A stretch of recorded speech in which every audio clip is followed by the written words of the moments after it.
Measure P is one of the most contested items on the upcoming November ballot. Voters, gas companies, and other counties and other states will be watching to see what happens on Election Day here. News Channel 3's Tracy Lay reports. Measure P, the initiative to ban high-intensity petroleum operations such as fracking and acid well stimulation, has led to name-calling. Look at the backs of the green shirts that have a lie on them. I understand their passion, but what they're attempting to do, I think in the long run, will not benefit Santa Barbara County. In fact, I think it'd be very detrimental to county government, which provides the services that we all need. Measure P has pitted environmentalists against the oil industry and a former Santa Barbara County sheriff against a former district attorney. Measure P will not shut down current production. They are guaranteed the right to continue drilling in the same way they have been drilling in the past. As soon as they want to deviate from the conventional methods, they're going to need to get an exemption under the ordinance. If they get the exemption, they can go forward. If they don't, they have the court process to review the decision made. One of the few things both sides agree on is that fracking is currently not going on in Santa Barbara County. This initiative was sold as a fracking initiative, but the true nature of this initiative is it's a shutdown initiative, to shut all the onshore oil and gas industry in Santa Barbara County. Offshore drilling blamed on the 1969 oil spill in the Santa Barbara Channel fueled Earth Day and the environmental movement.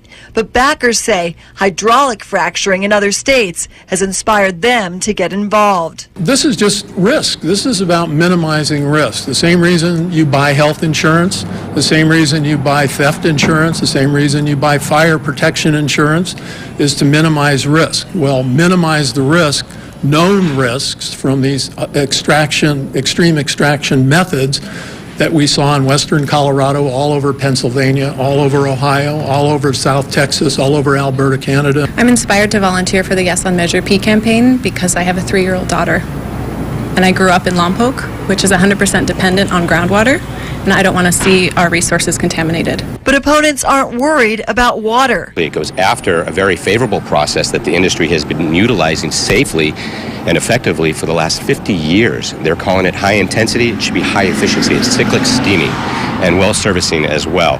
This initiative, if passed, will effectively stop all cyclic steaming operations, which would shut down half the industry right off the bat. Oil companies and mineral rights owners could file suit. Loss of the property taxes alone would be in the tens of millions of dollars.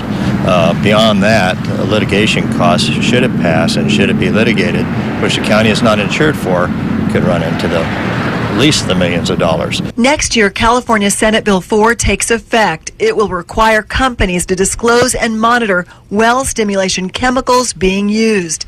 Measure P opponents say those regulations are tough enough. Supporters disagree. Why take a risk where one oil well could send enough boron and radioactive materials into a groundwater basin that would destroy it for the whole community that relies on that basin for generations? If you have a group of people throwing everything they have at trying to shut down an industry, your lifeblood, your work, your employer, you're going to do everything you can to save that industry.